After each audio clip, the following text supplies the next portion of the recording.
So another best of 5 to see who goes into that 3v3 league main events. Looking forward to it. Couple housekeeping things I want to mention to you guys. Again, if you want to go to the LAN in November, tickets are available. You just search for the Garrison, look it up on their website. We also have the Garrison Command. Again, the LAN final will be there after like the whole main event happens. And then there will also be its own separate 1v1. Tickets are available there. I'll be there. Tons of pro players will be there, and it's a really cool venue. Also, I think it's like 1,000 seats in this venue, so it's a really cool space. The website shows some of that information. I want to say once again, thanks to Daniela for hosting the event, Sieste, R-Base for all their work as well. But we've got a DarkSidE over here, and we got SizCon playing as the Gurjaras. We've got Dragonstar playing as the Slavs, and we've got Stone Please playing as the Bengalis. Interesting to see the Bengalis. I did see a player playing Elephant Archers at one point earlier in this tournament. And in Castle Age as well. So I wonder if maybe that's the plan here for Stone Please. On the other side, we got Ganji. Ganji's the Vietnamese. And Ganji is paired with Abund here. I know there's probably a full pronunciation there, but we're just going to stick with Abu or Abund. He's playing as the Franks. And then in the, or Abun maybe? I'll probably say it 6 different times. And then the purple, we have Valis, who's playing as the Hindustanis. We've seen a lot more fast castling because of the distance between the teams. They're so far from each other, right? The Hindustanis, I think, are almost designed to break that because you get the stable bonus damage against buildings or stable unit bonus damage against buildings. Look at Valis go. But yeah, I don't know the situation, guys. There hasn't been anything discussed, but I believe on the Amigos roster, they were supposed to have Barles. And Barles hasn't played at all. So, I mean, maybe he hasn't been playing with them. Maybe he feels like it's better for the other 3 because the other 3 have been practicing together more. It's more fair. But, like, that's a shock to me. He's on the roster. So if they make the main event, he could still play, right? But, like, this is a best of 5 decider to get into the main event. We've still not really seen Barles play. So that's where I thought it was going to be, like Ganji, Valis, Barles. To be fair, though, I think that Yellow's a really underrated team game player, very good with commitment. But we'll see with the lower ranking, right? We'll see if it's going to be an issue today with the overall for the team. Okay, chat. I want to talk about Regicide Rumble real quick because I didn't have time. So the unfortunate timing with this Regicide Rumble was that we were having that chat bug, right? Where if someone's talking directly to someone with diplomacy, it's bugged. And it has been for like a month, right? So a month ago, devs reached out to me, or I reached out to them, said, hey, this event's happening. Like, is there any information I can give you to help get this fixed? And they came to me and they were like, hey, listen, we're going to be honest. We don't think we can fix it by that event. And we'll try our best. So I was like, I already was expecting it to not be fixed. And I got a message last night. They've been working on it. And they gave us a patch to play Regicide Rumble on. So the features should work, man. Which is amazing. So I'm really pumped about that. We haven't actually tested it yet, but we'll have to take their word for it. So for Regicide Rumble, we should be a go. So I will give the devs a proper shout out during Regicide Rumble because, again, the way they communicated with me was awesome, but the fact they actually got it done was extra awesome here. And Ganji's not going for archers or anything here, at least not yet. This looks like a fast castle. And we've got Yellow going for a stable. Yellow's going to go scouts. And we got scouts here from Valis as well. Sizcon's going to be going scouts with the Gurjaras. We've got Dragonstar going fast castle with the Slavs. And then we've got double archer range from Stone Please. So he's going to play archers. So scouts and archers against double scouts. To be honest, I kind of like the double scouts here. Because it's super far. So, like, the problem with archers, especially, like, foot archers, it's why we've seen a lot of cav archers, is because of the distance. So for now, they're going to have to get the walls down. But I think it could very easily be a situation for Stone, please. Who can be a little bit nervous at times. Like, sometimes doesn't play like super defensive and structured. Sometimes he's a little too aggressive. He could lose like 2 to 4 archers moving forward against lots of scouts here. Yeah, if I had $1 for every time someone has tried to explain the pronunciation of Yellow's name to me, I'd have about like $25. I actually joked because this one chatter was really annoying me with it. I think 2 weeks ago, I was like, he's like, it's super easy to say. And then he did like this 6-thing breakdown on how I should say this, right? In German. And I said, sorry, I'm going to do my best. I'll learn how to say it perfectly if they qualify for the main event. And when I said that, I was not expecting them to actually get really close for qualifying for the main event. So, yeah, I might need to learn how to say this perfectly. To be a man of my word. A quick wall over here from Ganji as he's exposed. Ganji's had kind of a crazy game here. Like, skip loom. He really delayed walls. Like, I don't know. To me, it hasn't been super smooth. A nice walling here from DarkSidE. And nice patience from Stone, please. Wait till you have a lot of archers. And then you move forward. He's about to move forward here. And the double scouts just hasn't really paid off yet. I think they think there's a hole here. But there's not. Like, it kind of looks like there is because there's this massive gap visually. But no hole. And yeah, archers. Moving forward, we'll see yellow scouts are there. So you're kind of just playing setup. Like, part of the going feudal age is you're going setup for your castle age player. So Dragonstar's got a nice situation here because he'll have a super smooth castle age. He actually didn't add a barracks either, so he's not going to go knights even. He's just going to drop town centers. Do want to point out as well that yellow's actually taking this back wood line. So that's kind of cheeky. I don't mind it though, because otherwise you sometimes chop through the trees and take away some of your walls. But Sizcon added an extra camel too. I like that. You add camel scouts if you're up against double scouts. Your Jaras can't add the camels in feudal. And so this is not an easy situation for the Amigos to engage into. I think the hope is that Ganji can get to rats and archers safely for them. But they're not attacking Ganji. If they were to hit Ganji right now, maybe it could prevent the castle from going up. Ganji's got the res. We'll have to use the market a little bit, but I think a castle on the front of his base is very realistic. And okay. He actually wants to place it there. I guess this wood's going to run dry, and he wants to take this wood line and still protect the golds. So I don't mind that castle. I didn't have time to show you guys, but I can show you guys the lineup for Regicide Rumble for the pro days. We can reveal that today. But yeah, it was like, I needed to eat. Honestly, I needed to use the bathroom, a couple other things, but I didn't have enough time. It was like 6 minutes. So we'll see if we have time. Arbase, could you tell me, I don't know if Arbase is listening, or maybe anyone can check the Discord as well, as hopefully there's no hole here. But I'm wondering if the final series is live or if it's Rex. Because if they do, the thing with recorded games is like they have them already, so there's like no delays. Delays are actually good for me right now. That's lots I could talk to you guys about. Live? Okay, cool. Yeah, so that could be good. We'll have a little bit more downtime to catch up. But yeah, the double scouts did not work so far. And it's full boom for Dragonstar. So I really like the approach. There's also no holes back here. So the scouts haven't been able to get through, which has been key. Lots of rewalling, lots of paying attention to that and communicating. And we've got blue walls meeting green walls here. You make one mistake and the whole strat falls apart, right? So really nice job.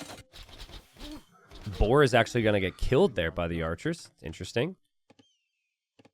But Rats and Archer is one of the strongest range units in the game. It's more mobile than a standard archer, and it's extremely tanky, so I like the thought process there. Sizcon and Castle Age as well. Guys, their Castle Age times are just insane. Like, what is that Castle Age time from Sizcon, too? The camels are going to look really good against so many scouts. What will be awkward is if rats and archers come in. Like, rats and archers will shred the camels, so you got to avoid that somehow. But I think Ganji really badly wants to go forward, but he really can't because his teammates need some support. Especially with Stone Please about to be in Castle Age as well.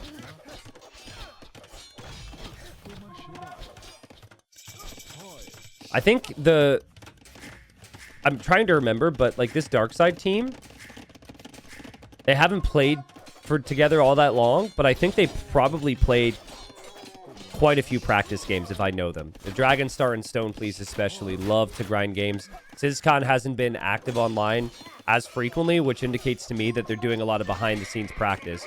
You know, there's not that many team game tournaments in Age of Empires 2, so when you think you have an opportunity, you want to practice for it, and oh my goodness.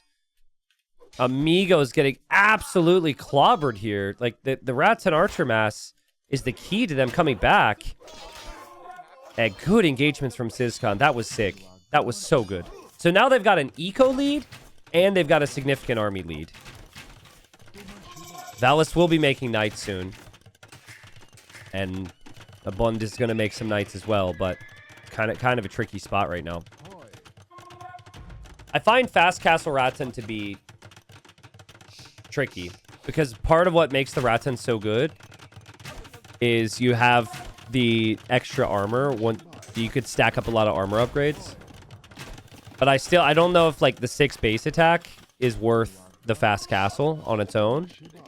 Whereas like Fast Castle Camel Archers, I guess Vietnamese have a far better eco, but Camel Archers have more mobility and they have more base attack and you don't have to research the armor, right? So yeah. Also cool, yeah, like interesting how many TCs we've seen on the hill from DS. I feel like their whole game plan is just to be super structured and together. Rattans have less range. Yeah, exactly. But the thing is, if the Rattan number's there, that neutralizes the camels, and then the knights can dominate everything else. That's the idea. But that's just... losing that early mass of Rats and Archers was so bad for that. Valis is actually trying to make his own camels. Oh yeah, true, he can't make knights here. Because he's Hindustanis, but camels are going to struggle if these crossbows aren't dealt with. It's just the army numbers are insane. This is without Dragonstar. Like, Dragonstar's full boom. Dragonstar's 80 vills. Slav economy, 4 TCs.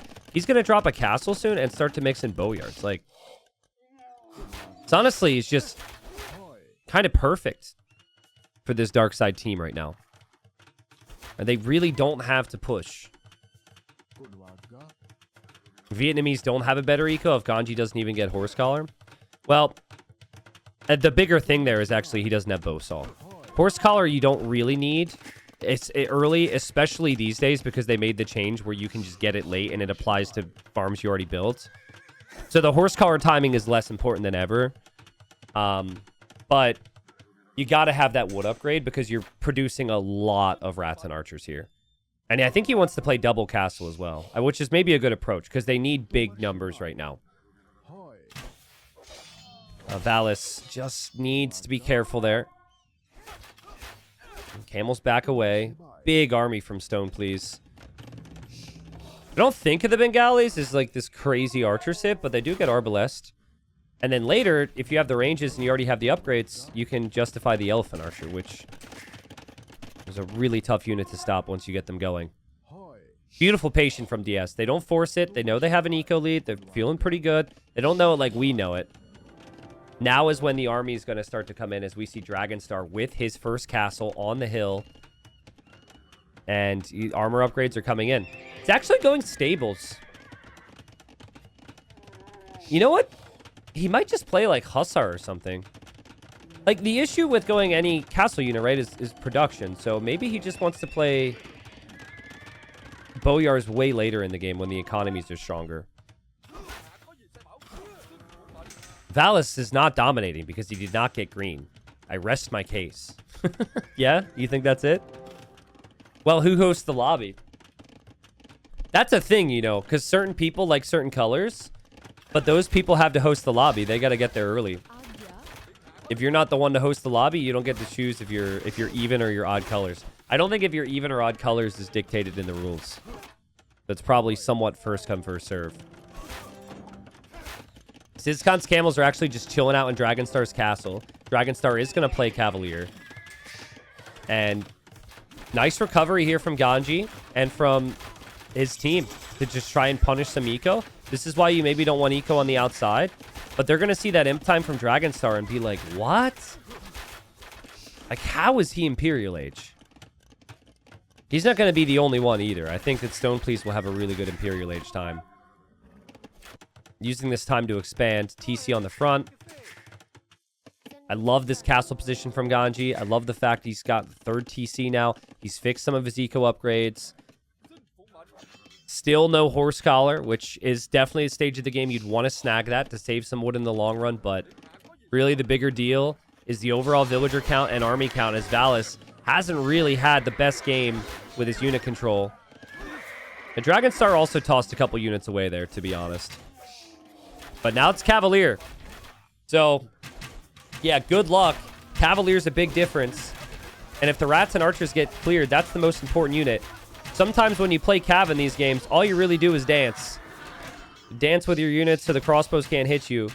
Yeah, they're just going to jump on this army right now. And they're going to cut it off. Like, these rats and archers here, they're trying to group up with this group here. And the Cavalier are currently chasing from behind. Nice micro there from Yellow, though. Beast? Beast? Look at all the arrows in the ground. Knight's an absolute god. Nope, he's dead, but still. All right, Ganji fleeing. If they can get Ganji to imp, because they haven't been able to pincer this full army, that could be good. But you can tell there's a little bit of a struggle. He's got units up here. He's got the units here. Dragonstar's eco is amazing. More castles going up from Stoneplease. Look at the amount of outposting as well from the team, knowing where the other resources are going to be. And, like, Valis will never be an imp. Yellow's 2 minutes away from imp. His DarkSide's just so far ahead right now. Rattan count is the one thing that's keeping them in it, though. You can tell the immediate difference. Once the Rattans get the armor as well, this unit's insane. But you do have to get both. Yeah, Yellow's going to be imp. The problem now is Yellow's going to get hit bad, right? Because Ganji's defending, and he's just sitting by a castle. So they're just going to shift focus, and Yellow's right here on the front. They don't know that yet, but they're about to find out. And I would expect he has a really tough time producing here. Stoneplease does get kind of surrounded here. Big micro. The Stoneplease needs to get Bracer. But yeah, now the Cavalier spam comes in. It's 50 Cavalier for Dragonstar. 5-0. Crazy game. I would say this is a time, though, where you might want to consider Boyar. He didn't actually kill too much with the Cavalier, to be honest. He doesn't seem to really trust his upgrades. Like, I would be engaging more, but I guess the Rattans are just striking a little bit of fear into his heart. Someone quotes, Valis is never going to be imp. And he's quoting this because I said the words, and he's I think, trying to make a joke. Forgive me as I get one guy. I think the joke is T90 said this thing won't happen, and now the guy's doing that. He's getting absolutely massacred. We still might not see him make it to imp, to be fair, because his whole team could be dead, and they might GG. But he does clear it. It's 50%. And while there's losses for Ganji, he's still got some army around. And he's 2 minutes away from imp as well. It's not looking good. But I think it's looking pretty good that, like, they can hold on at least until some of these players hit imp. I think this is where you have to expand, not forward, but actually towards the corners and start to invest into some trade. I'm predicting the markets are going to come up here in a second. Yellow's got 20 Cavalier now. You can see where Dragonstar is trying to raid. He was literally trying to raid everywhere, but starting to progress more to the north. Outposting from Stoneplease as well. They're going to be thinking about that trade. Sorry, it was a bad joke. Since you said it, he started to mass gold and got imp right after. No, it's all good. And I tried to incorporate chat to, like, have that be funny, and nobody laughed, so it's all good, bro. I just think, like, while the specifics of what I said might not be true, right? Like, he will technically make it to Imp. The reality is this team is just completely torn apart right now. Completely torn apart. They've been chasing for far too long. And Sizcon, 150 Vils, he's going to be an Imp spamming Gurjara Camels. One thing I'm certain on, I don't think Valis is ever going to be able to get Imperial Camel, which is maybe the one big unit you pick the Civ for and you really lean on or bank on getting into. He just has so little gold. Like, he lost a lot of Vils up here. The Arbs are still up here as well. Castle from Sizcon. Now he can Treb Ganji's castles. Ganji has to make Trebs now instead of Rats and Archers, which is really brutal. It's still just full Cavalier spam from Dragonstar. 8 stables. Feels like they're always producing. And it will get worse with Elephant Archers coming out from Stone Please as well. But yeah, I mean, I think just double scouts didn't really pay off. And it's impossible for them to ever have someone compete with Dragonstar's economy if the only fast castle they have is the guy going unique unit, right? So they didn't have a single option, which was like super heavy economy. And that's what Dragonstar did. Dragonstar needs to pull back here, probably.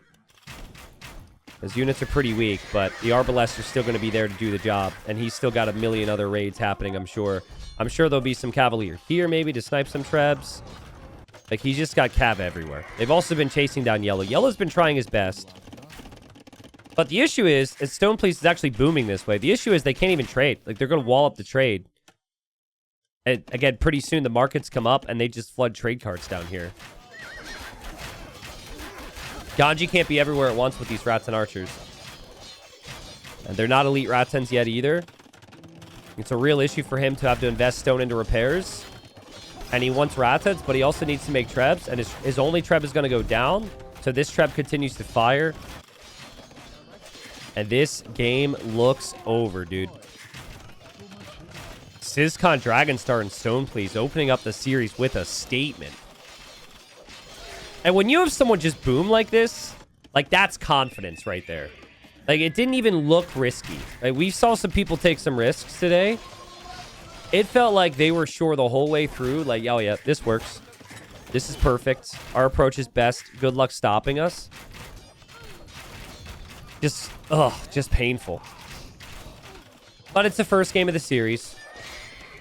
They don't want to call it right away. They want to get the nerves out of their system. They want to be sure that they're dead. And they finally come to the conclusion. GG's called, and DarkSidE takes the first game. Yeah, it's just a great strat. I think the issue with double scouts, right, is if the opponent walls, your scouts don't do anything, right? So you go all this army, you get no economic damage. If you go scouts and archers, you can't easily re-wall, and there's a lot of panic involved, right? You can sit behind a wood line, harass it, force villagers to move away. You can have the stable player attack this stable, let's say, sit the archers there. They can't just repair and hold behind. Like, double stable, the only way I think it was justifiable in this case is if they cleared all of Stone Please's army. If they cleared all of the Stone Please's crossbows with the double scouts, then, okay, they're still behind economically as a team, but then they're going to have the map control all of Castle Age, and they just weren't able to find any engagements. A really rough game for Valis. Again, he wasn't really even attacking buildings like with the Hindustani bonus either, right? So I don't know. Things didn't necessarily click. Guys, Dragonstar went off that game. And I'm going to give some credit to Sizcon and Stone Please as well because they set him up. But 55,000 resources collected that game from Dragonstar. But again, he had a free boom. That's like the easiest free boom ever because his teammates had the whole map locked down. Like, he didn't have to do anything except carry in the later stages, which he did. So GG, well played. Usually what happens if I step away in the dark age of a game, it's like this banger game that ends up going to YouTube and is remembered for years. So I'm just going to say, very sorry, guys. I'm going to leave here in a second. I want to get a drink. It's been a long day so far. I haven't had any time for breaks. But real quick, we'll do the intro. We've got Stone Please playing as the flank as the Britons. We've got the Pocket. Oh, sorry. Wrong way. Pocket again is Dragonstar playing as the Lithuanians. At the flank, then we got Syscon playing as the Turks. So 2 classic flank civilizations, or just arena civs in general, the Britons and the Turks here for DarkSidE. Here we've got Byzantine, for a bunt. Byzantine's very flexible, can defend against everything. Not necessarily a civ I would expect to push with. Maybe playing towards the late game. In the yellow, we've got Valus playing as the Burgundians. And then in the red, we've got the Aztecs from Ganji. To be honest, when I see Aztecs, I think Monk. When I see like 1900 Elo on the flank, I also kind of think Monk. I just don't know how justifiable Monks are against the potential for longbows, light cav, Janissaries. It's really tricky. So, anyways, allow me to step away. You can follow Stone, please, as he's using all of his APM to manage his Dark Age. And I doubt he'll lose anything. And I'll be right back.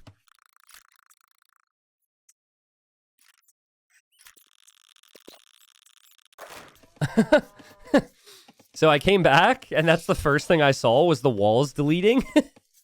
And I panicked because I didn't realize it was the back walls. I was like, huh? Also, did we gain 150 viewers there? Come on, guys. If I leave, at least act like it's not entertaining, you know? Thank you for allowing me to do that. But yeah, I think, I mean, whatever this is going to be from the flanks, this is going to be super fast aggression. I think they're just going to send it. God, they hit the wrong pipe.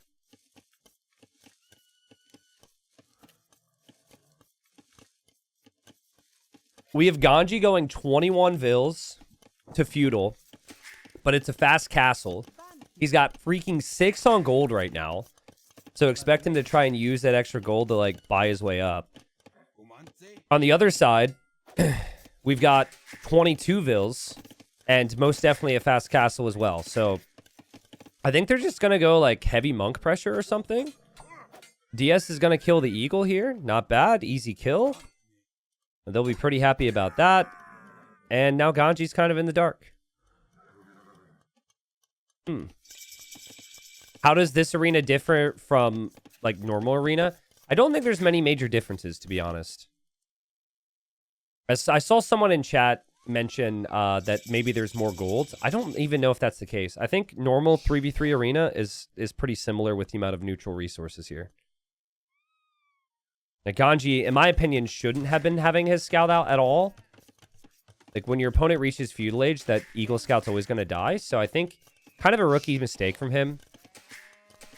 I'm getting really big just send it vibes from Amigos right now. Meaning, like, they need 1 or 2 moments to decide each game.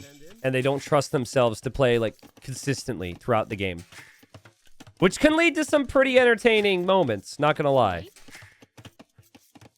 We don't have anything on stone for Syscon. Syscon is going Market Blacksmith with his fast castle.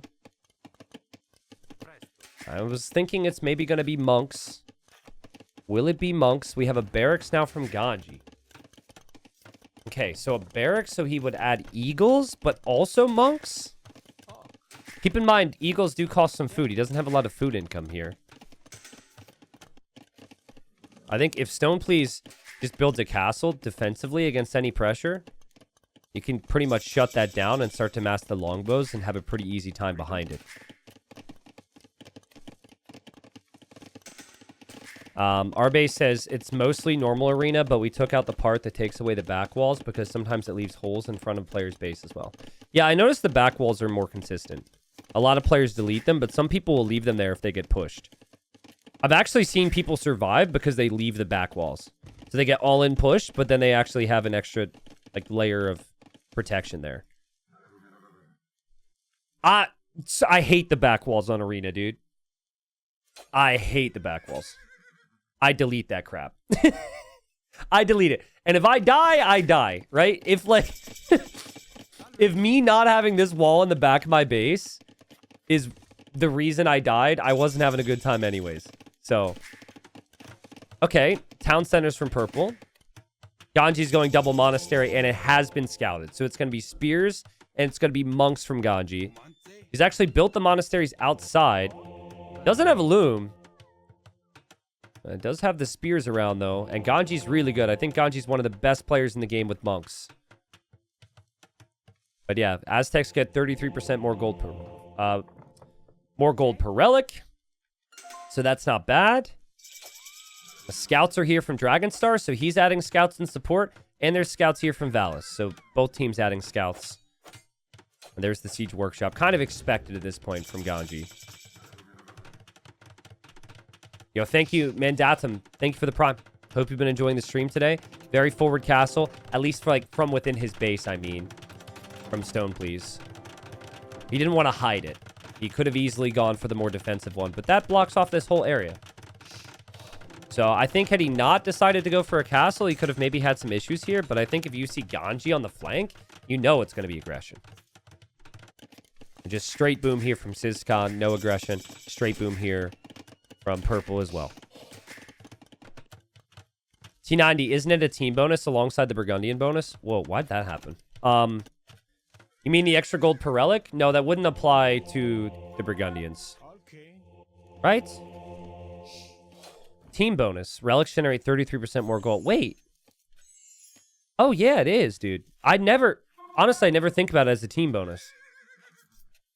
I mean, it's not bad, right? I don't know if that means... I guess it's not 33% more food for the Burgundian player. Because the Burgundians get a little bit of food from that, too. But what do you do now if you're Ganji? You do get the relics. He does have an economy to manage here. He does have the support, which is nice. So he always has Lycav, like, helping him. Which he's got to feel pretty good about. Looks like they're going to make a move towards Dragonstar. To be honest... Like, it's not an immediate boom from Stone Please, right? Like, Stone Please doesn't have a big eco lead because he had to go for the castle. And then Dragonstar is going to be really worried about this, which gives Valis kind of a free game because Valis isn't going to get pushed. So, this is starting to click a little bit in my mind. There is still the question on what happens with Sizkan, right? Like, does Sizkan and does he push with a fast imp over there? But Dragonstar's not on 3 TCs, which is what he would normally want because he has to respect this pressure. And there's Spearmen coming, and there's a Ram here, and there's Monks as well, and the Longbows have to try and run in and around. And they're going to get to the other side of the wall here. We'll see what Ganji does about it. But aren't these Longbows just free kills now? Yeah, look, he deletes that. And now Dragonstar's forcing the issue to go after the Monks. Is he killing them?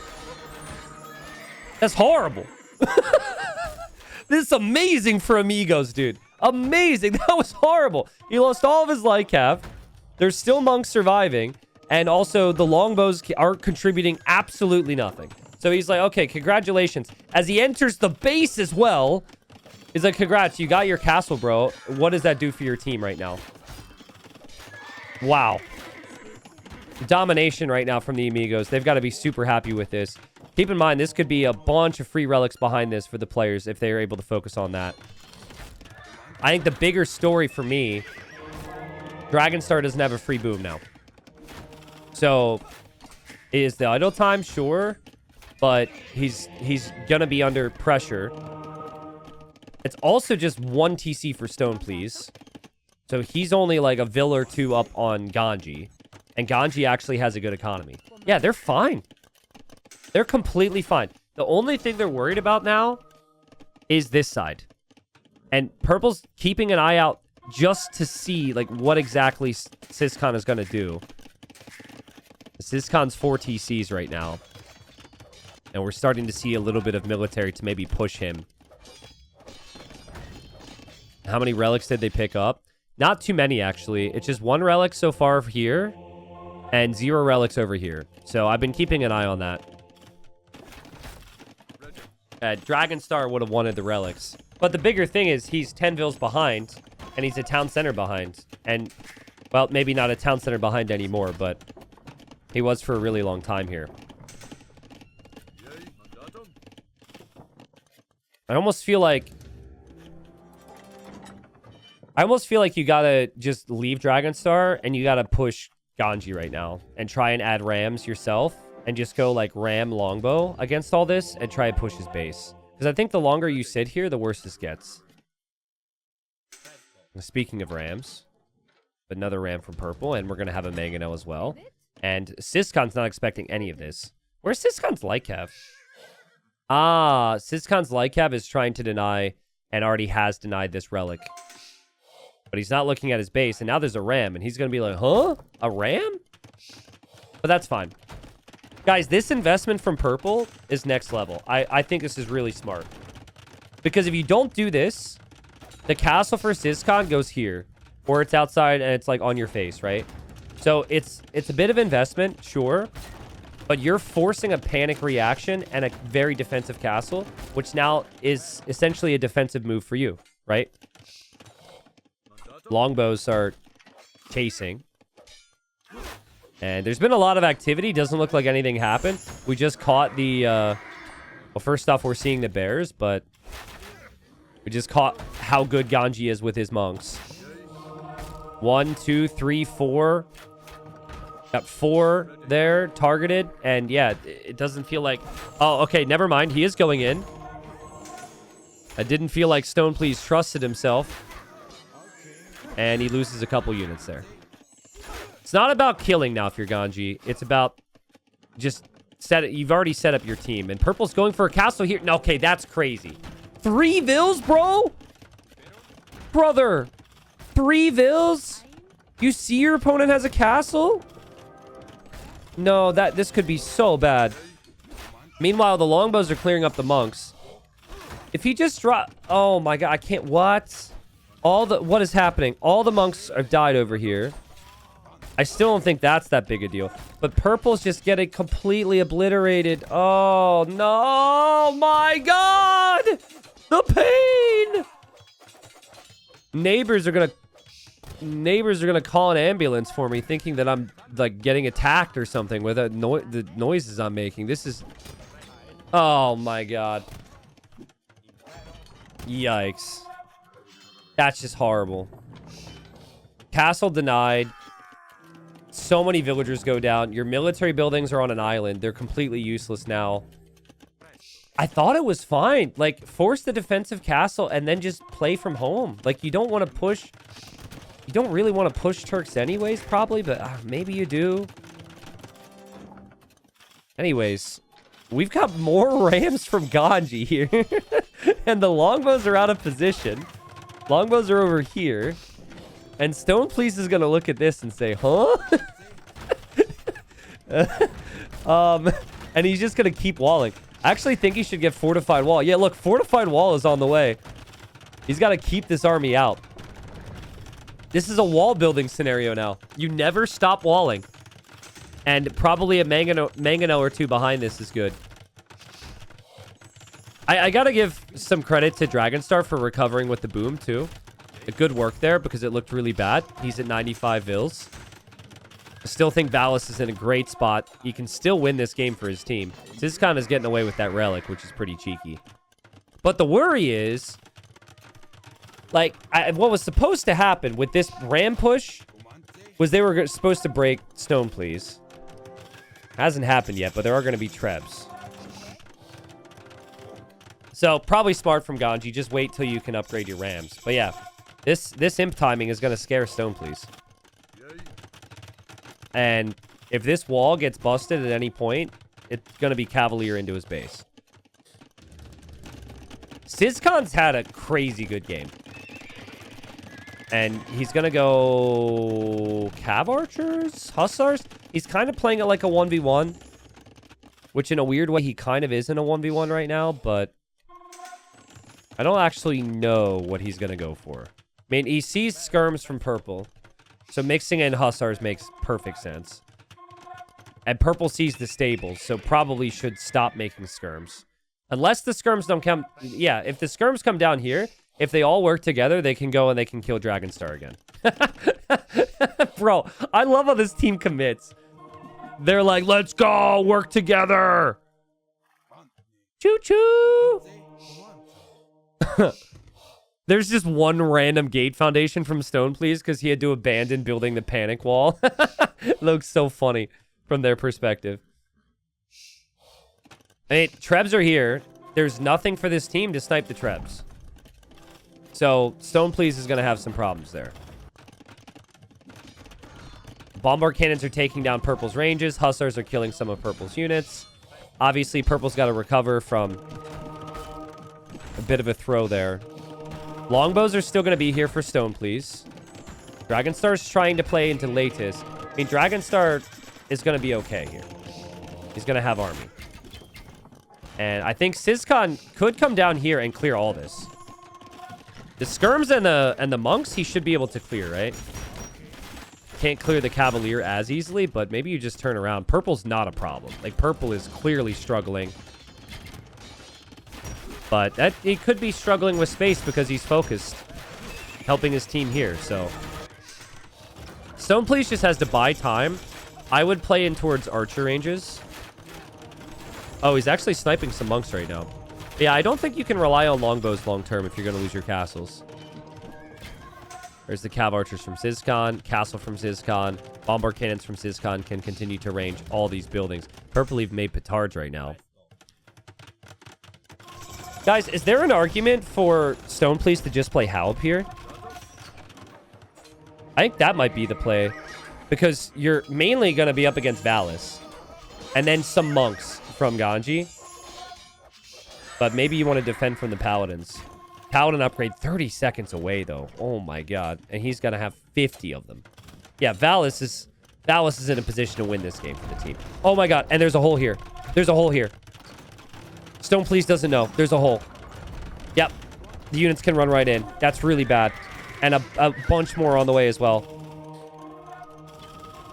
And Purple's got 60 military.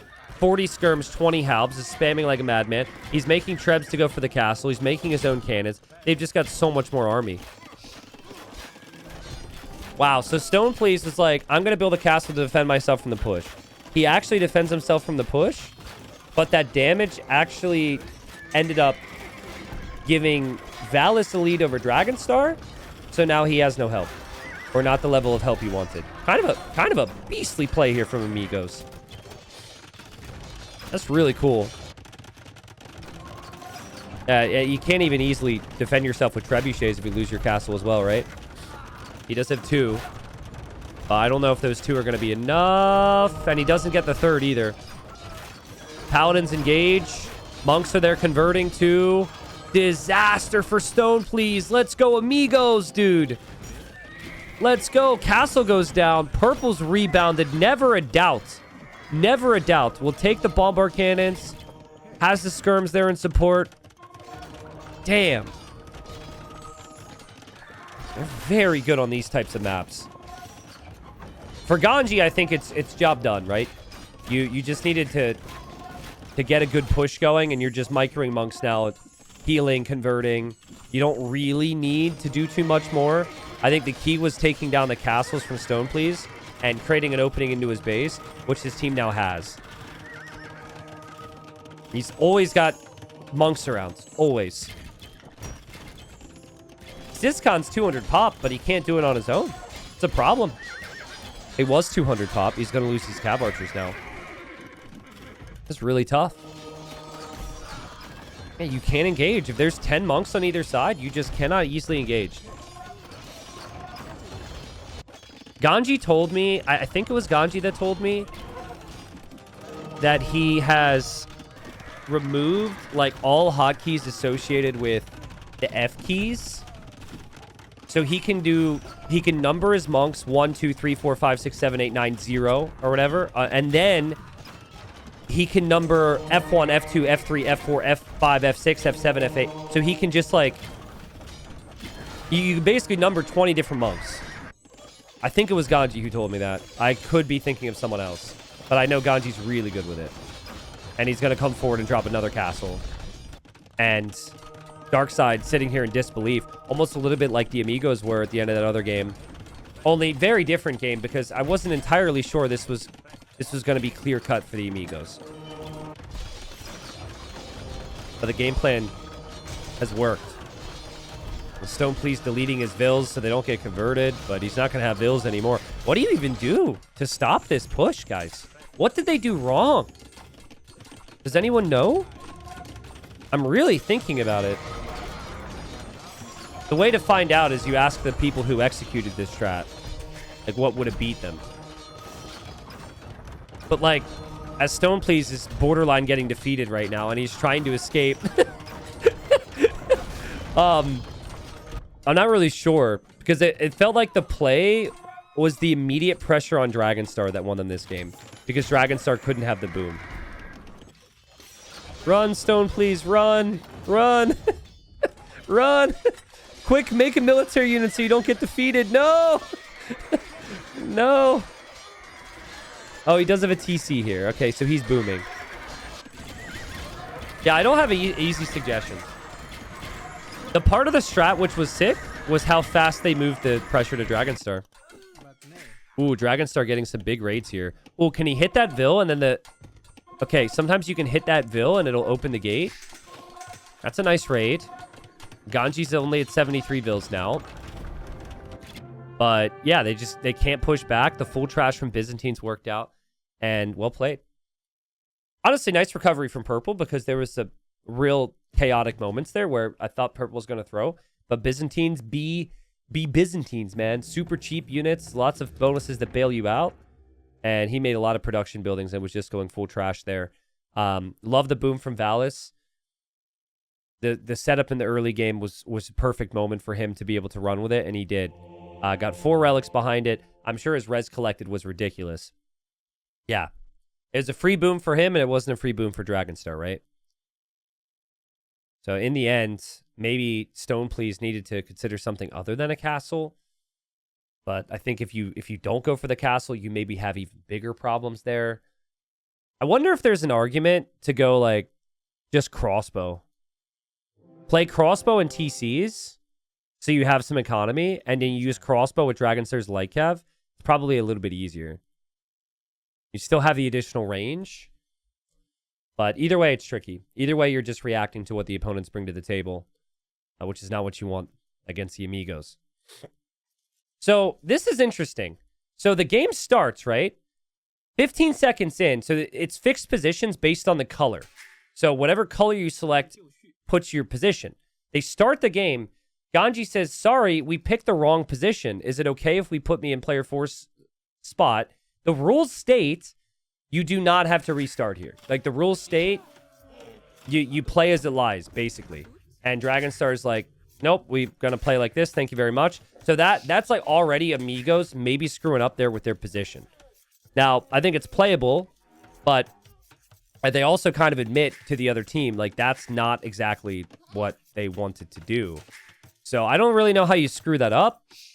It's the second qualifier. There's been quite a few games on this. Like, it's pretty clear where the players are going to be. So, yeah, it's a weird thing, too, because, like, if you restart it, let's say you agree to restart it, well, then the other team knows exactly what your civs are, the other team knows exactly what your position is, and you're not allowed to change them. So, I actually think it's the right play. And Ganji doesn't fight back on it because Ganji understands they're gonna play on here. So we got Ganji in the red. Ganji's Jurchens. Aboon tier is Italians on very much the front position. He is the lowest ranked player on the team. So curious to see if he embraces that. Maybe he goes for the chaos. Down in the purple or pink or magenta or whatever, we got Valis playing as the Berbers. On the other side, we've got flank Dragonstar is Magyars. Forward player is Stoneplease, who's Mayans. And then the other flank is Tatars for Sizcon. So when you are on the sides here, you can dock the... I don't even know what to call, like, the side water. Yeah, so you dock the side water. And then there is also this middle river. It's all connected as well. And Stoneplease is... Stoneplease is trying to wall in this Komodo right now. Because he wants the food in the middle, which is kind of nuts. He's being really aggressive. Didn't have Loom for a period as well. And it does just now get Loom. But yeah, the water all connects. So, like, if you lose water on the side, the water comes to the middle. In late stages, we could see Navy be a really valid option. But this is one of the more difficult maps to play. And Stoneplease proving that here because his villager is very weak. And he's going to use the house trick to get it in. Led Floyd. Bartles has not played a single game for this team. Which again, I no disrespect to Yellow, I think he's played solid, right? And clearly they've got this far, and they've got good synergy. And I think his rating is underrated. I think if he really applied himself in 1v1s, he'd be higher than that. But no one really knows. Like, I haven't heard any details myself on the situation with Bartles. I didn't know if maybe he's sick or whatever. He signed up for Regicide Rumble, so he's going to be in Regicide Rumble this upcoming week. So it's like he's active. I just always thought it was going to be Bartles, Ganji, and Valis. So, I'm not sure. It might not be anything beyond the fact that he's just not as active right now. Or maybe he feels as though maybe he doesn't have the time. Maybe the other players put in more practice time, so they just want like to let the players who played together continue to synergize. So, I don't have any more details for you. But a surprise for me. Always feel bad for player 4. Because, like, if they win, everyone's like, oh, yeah, okay, Amigos is great. And no one's like, yeah, Yellow crushed, right? No one gives this guy his credit. And then the second they lose a game, everyone's like, where's Bartles? Like, literally, last game, when he failed that castle, I saw someone in chat say, where's Bartles? It's like right on cue. So it's probably not a very fun position because you want to have some respect from the fans. Very clean build here. He's going to go for a stable on the front. And so he'll be going for scouts here. A lot that can go wrong here. And will you play water? Will you play land is the question. Ganji's going to play water. 2 docks. It's 1 dock for Sizcon. Sizcon's going to go scouts. So Sizcon likely will have some pressure on his fish. 1 dock from Dragonstar. 2 docks from Valis. Very different approaches for these teams. The side players are playing water. And then for the front players playing scouts. For the other teams, they don't have anyone that's like not doing a mix. So it's going to be land and water. Obviously, something's going to have to give there. In theory, though, I think if you play 1 dock Hulks, you're probably fine for a little while. And then it's going to be down to, can you push with the archers and scouts to pressure somewhere? Magic Blue says, I mean, Abuns is really strong in team games. He was rank 1 in team games a while back, if I remember correctly. No. He's really good in team games. I agree. And synergy's huge, and he knows these players really well. I think the rank 1 is like, whatever rank someone is in team games on the rank ladder, I don't put nearly as much weight into. Just because, like, the majority of the high level doesn't really take team games serious, and, like, if you stack teams and you're with the right players, you know, yeah. So it's a whole thing, right? Like, that was some of the controversy coming into this, too. But, I mean, just because, like, Vitality was Seed 8 because of that system. But it is the only ranked ladder we have for team games, and getting there is still a really good evidence that you're a beastly player, right? But I don't think he was queuing up random with random plebs. Like Eepy, who gifted 10 subs. Thank you, Eepy. You know, naturally, it's probably teamed up with a lot of these players here and a lot of the players he knows really well. Thank you, Eepy. Appreciate it, man. Trying to really focus on what's happening. There's so much to look at. Just waiting to see, will the Navy pay off? And it looks like it's starting to a little bit. I haven't seen the Scouts and Archers actually combine yet for DarkSidE either. It's tough, all the random animals around the map. I keep looking there instead. But, like, where are the Scouts? The Scouts are not moving together right now. Okay, Scouts are in the middle. Archers are in the middle. And then there should be Scouts out from Dragonstar as well. Dragonstar's Scouts are down here. Looks like I've killed 1 villager in an exchange for a Scout. Dragonstar doesn't have his fish working. Sizcon does actually have his fish slightly working. And the Scouts there from Yellow get a villager snipe and move along. Or rather, maybe kill the spear or something. But, like, we got 3 land armies against 1 right now. Like, Amigos is going to have to be walled. And there was a wall attempt from Valis, but he didn't complete the wall in time. And the archers are on the way. Yellow already dropped the tower and went for full wall. And these archers are coming directly towards Valis. And Dragonstar gets another villager snipe. Valis is going to be under a lot of pressure here. but can also add a lot on water. Like, you look at the situation for Ganji. Ganji's going to be up to 12 fishing ships soon because he's that confident he's going to win the water. And he is defended. He's already towering here because the archers could come his way, but the archers are already on Valis. I think the scouts just come over here. You attack the wall, and then the archers can prevent the re-wall. Valis might need 2 towers here, to be honest. Like, tower here's fine, but I think you need to immediately tower your gold as well. Look, he's panicking up market here. Wall's going to go down. Units are going to run around. I don't think this is very good for Amigos because you can't really quick wall out the archers, right? So you get the tower, but now you're going to get pushed off the gold. This is really good for DS. I've got to be very happy with this damage. When you see someone panic builds a market like that, you know you're in a good spot. And then all the spearmen go down as well, and... oof. Not really on yellow, right? It's just like the team decision on a map that's super open on land to take this risk to go for the water. You still have the water, but I think this is actually where Dragonstar's doing the right thing. Dragonstar's like, you didn't take me off water fully, so I'm actually going to come take your water now.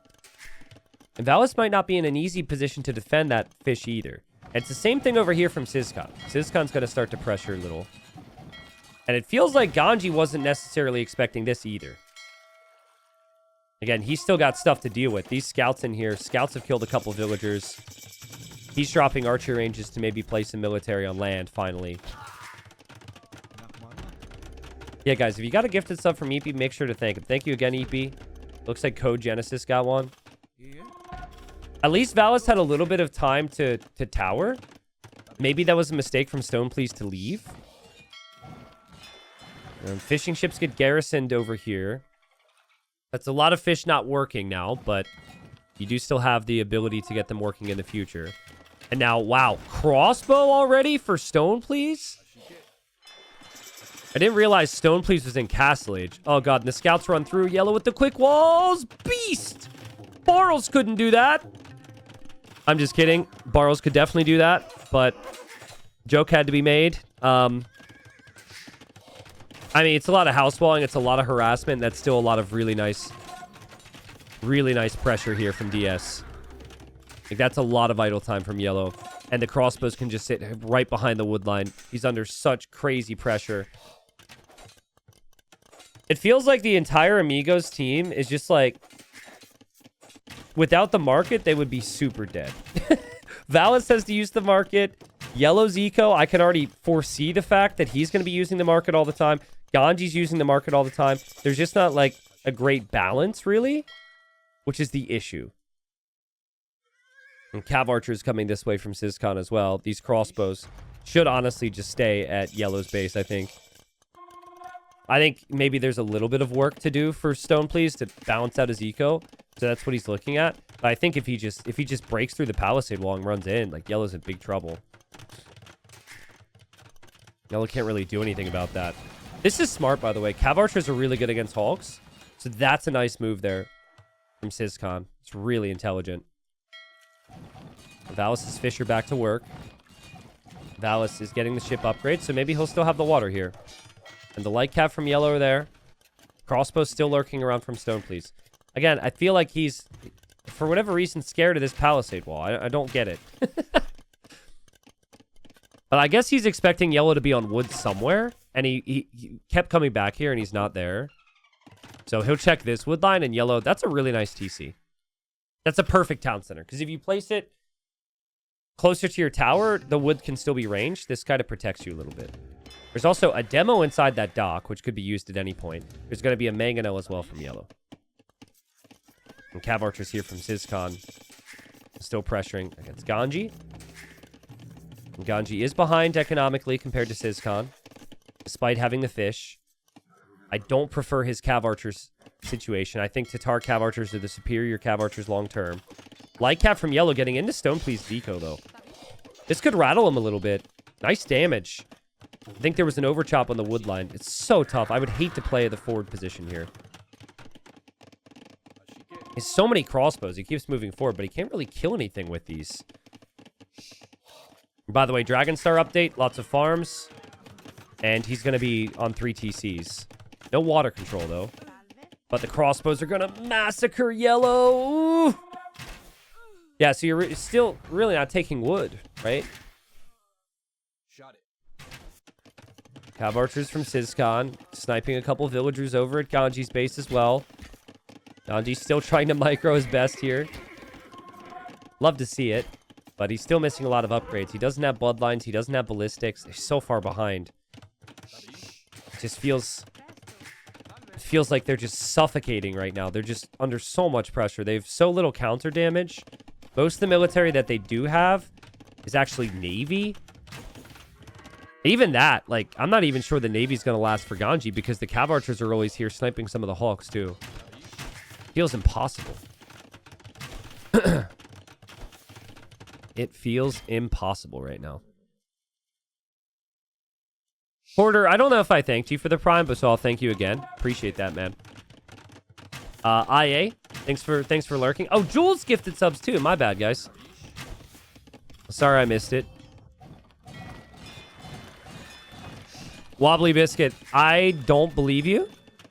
Thank you for the fun fact. I would choose to ignore that.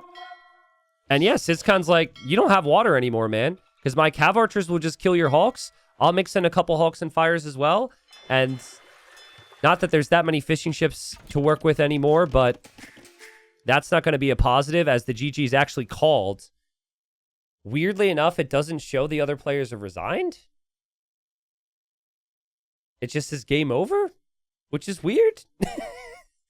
I've never had that happen before. Typically, it would show all the players are actually out of the game, but somehow the game ends. And it was pretty over anyways. Amigos taps out because DarkSidE was just all over them there. And I just think that DarkSidE did such a good job using their land pressure. The scouts and the archer combination and what it did to Valis was great. Sizcon as well. He was one dock for a while against 3, and he didn't end up fully losing water there. So game number 4, Fortified Clearing. This is where the Amigos make their money, man. This is where the Amigos thrive. They love the walls. And this map, you've got the stone walls on the front, like towards the middle. So if you were to go attack the enemy in this case, you're still going to encounter stone. But if you attack the outside, then you're in a better spot. Arbase says, can you wait a bit? Yeah, Arbase, just give me a heads up. If you don't mind. There's no... nothing in the Discord telling me exactly when to start games, so it's hard. I don't want to be ahead of the main broadcast, so just let me know. Gibson, what's up, man? Thanks for the 41 months. But yeah, you got the stone walls on the front, and then you got the palisades on the outside. There's different versions of this map. The original version actually had the back being stone as well. So this version just has the palisades. So we could see scouts and archers. I'm kind of expecting that from both teams, even though the Amigos team likes their fast castles. I feel like all these civs are very good for that. Like Poles could be going scouts, spamming those farms in feudal. Khmer the same. If anything, I may be thinking that maybe Dragonstar might want to try a fast castle and boom a little bit, because that's kind of what he did in the first game. So. Wait, what's the main broadcast then? The host is Daniela AoE, so she's also streaming, but these are Rex. So if it's hard to know exactly, you can't really properly sync up everybody, so I was just getting ahead of the game. Too excited to get into this. There's a live set after this, which we don't want to miss as well, so I feel a little bit of pressure to make sure that time is, that we get this series finished by that time.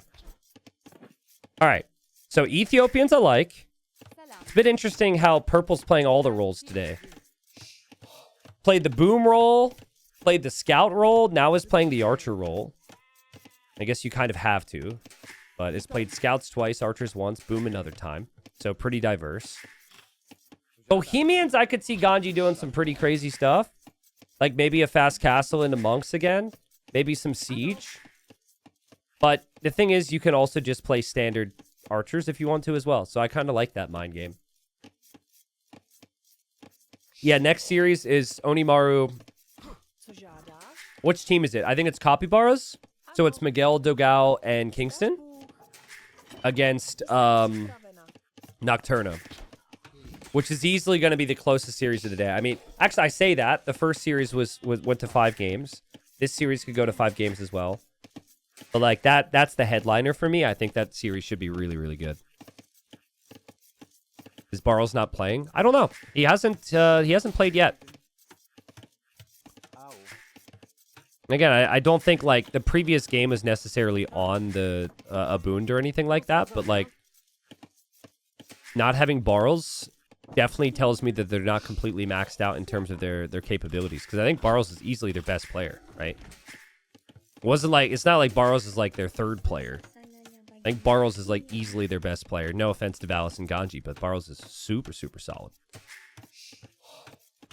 Hey, Barracks is up. You know what could be a really good strat here, guys? Man-at-Arms into just full Stonewall with, like, 3 Vills. Think about it. Like, if your opponent goes Archers to counter you, they're just completely walled out and they can't do anything in Feudal. So, I think Man-at-Arms, you bring 3 Vills. He's a Black Forest player, right? So, this might be something he does. The way he scouted it, too. You could wall here, wall here, wall here. And then you're fully stonewalled in the front, and then you're fully stonewalled this way, and then you have a normal arena. Could do a similar thing here if you're Ganji. I think if they were going to do that, you could tell by their scouting pattern. And they would likely be scouting in a way to do that. If anything, this feels like this could be... is this going to be a forward archer range, or is this... Okay, he's going to stone. It's just going to be a tower rush. I mean, you could do the same thing, though. You can go towers into back wall behind. This actually applies some pressure here against Stone Please. And Stone Please is also adding Militia. And Stone Please is also going to try Man-at-Arms. And Barles is also playing the Rage Forest tourney. Yeah, there's the Rage Forest tourney, and there's also this tourney, like, all at the same time. So it's a lot happening at once. Stone Please, he'll see this. He's going to engage. Now, he actually gets the armor upgrade for the melee. So before the Man-at-Arm upgrade, his Militia are actually way stronger.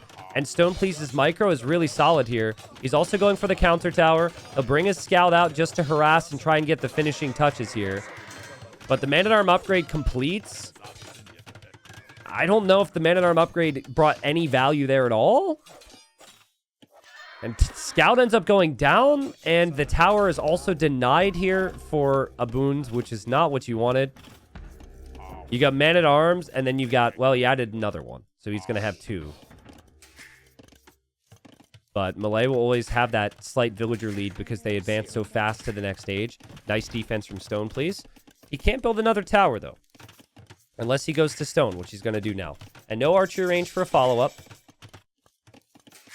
On the other side, Ganji with the market and the blacksmith. Ganji actually sending Vills to the north. I guess his scout's here, so he doesn't see anything from the enemy yet. And we have villagers on stone from Sizcon, and Sizcon's thinking about a fast castle into organ guns, it seems. Dragonstar just going fast castle. And Valish just going fast castle as well. So pretty much the only 2 that are fighting are up here.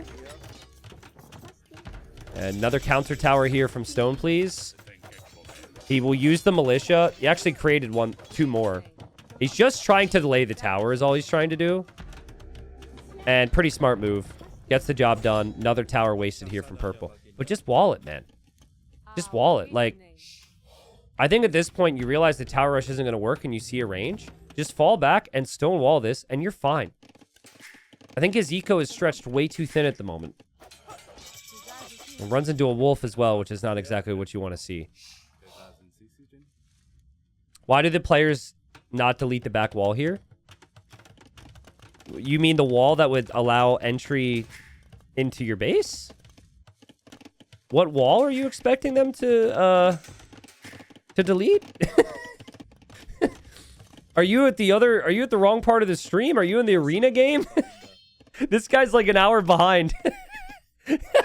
That could be the case, actually. What game is he watching? Here, you don't want to delete your walls because you can attack on either side. Maybe he's watching the arena game. Risky. He thinks he's at the live part. Well, I mean, so much of team games is just how can you disrupt someone from getting a free boom?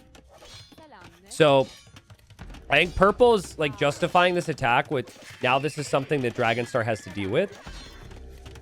Not entirely sure if this is great. If his base is basically palisade walls back at home, and he could get attacked by archers in the future by stone, please.